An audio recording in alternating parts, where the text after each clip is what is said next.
yeah, we were marking the course for the very first year, and yeah, we came across Brookesy, and we got him riding, or not got him riding then on, but he was already a rider, but we got him into the event. There was probably that little bit of apprehension around the event in the first couple of years, and I think the old Carradale Tavern, we used to have the welcome function. I think Brookesy came and joined us at that and had a few beers, started to meet the guys, Willow and Rowan Adams and others, and then, yeah, before we knew it, we sort of had a really good crew together, and Brookesy became a key part of that in terms of the local knowledge and helping us open up trails down here, and yeah, we literally went from having no trails to access in the first few years to now absolute labyrinth of trails.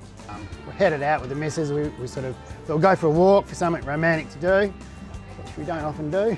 Don't walk often, don't be romantic. Yeah, that's right. And anyway, we get out there, and I hear this little like Suzuki Sierra just buzzing out of the bush, and I'm like, what the hell's that? You know? And this guy jumps out and bangs us, you know, a bit of a metal post in the ground and an arrow, and looks up. And it's like, how you going? What are you guys up to? And they're like, oh, we're marking a mountain bike race. And I'm like, whoa, hang on. And they turn the car off, and yeah.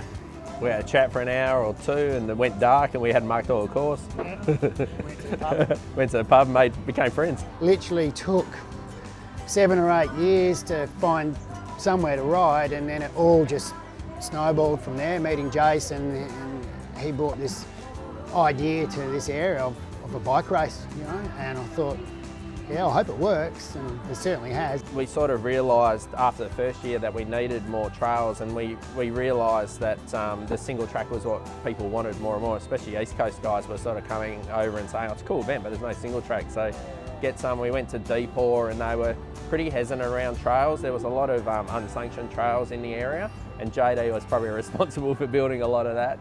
But they gave us the Pines, and Deepore owned that at the time. There wasn't a local mountain biking club when we first set the event up, so MR Orca didn't exist. There was Southwest Mountain Bike Group, but they were up in Bunbury, I think, when they were John Wallace. And so, yeah, we got the Pines. We started edging away with motorbikes and rakes and building some really, really rough track in the first couple of years. For year 2 and 3, I think we had a rough circle going around the Pines. That then started to build.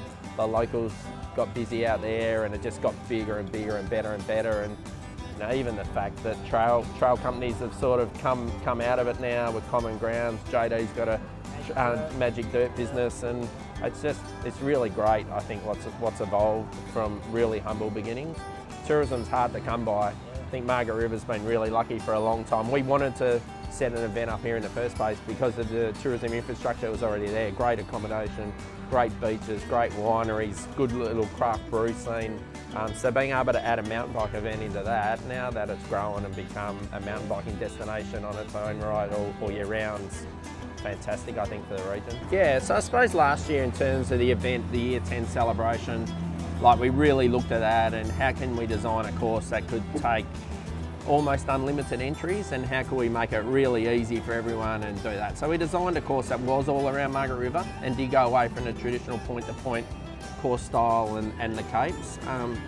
We probably thought then in terms of designing this year's course that it was really important to get back to the Capes. Personally, in designing that, I wanted to get both Capes in, and we put some designs together and we put them out to councils and the stakeholders for approval. And we fortunately got Cape Lewin approved, and we couldn't get Cape Naturalist approved. But there's only a limited trail up at the north end, and a lot of it's not sanctioned for mountain biking, and a lot of it's the shared walk paths, and a lot of it's in environmentally sensitive areas. I think the really exciting bit in terms of the redesign of the course for this year is that to get back to Cape Lewin, the lighthouse start is a iconic nature of the event. And for me, the fact that they ride up that goddamn road for 4.5k to start the event, I think it's really exciting that this stage is going to end up coming back down that road to finish at the lighthouse. Now they're going to finish what's going to be a really tough stage in that stage 1, but they're going to be pinging back down towards the lighthouse. And I personally think that's probably going to be the highlight for everyone for the new course that we've designed. Day 1's pretty exciting, for sure. Yeah. Best day 1 we've ever done. Right on, mate. Good stuff, eh? We should have another beer. No, we shouldn't. I've got to go. Really? Good.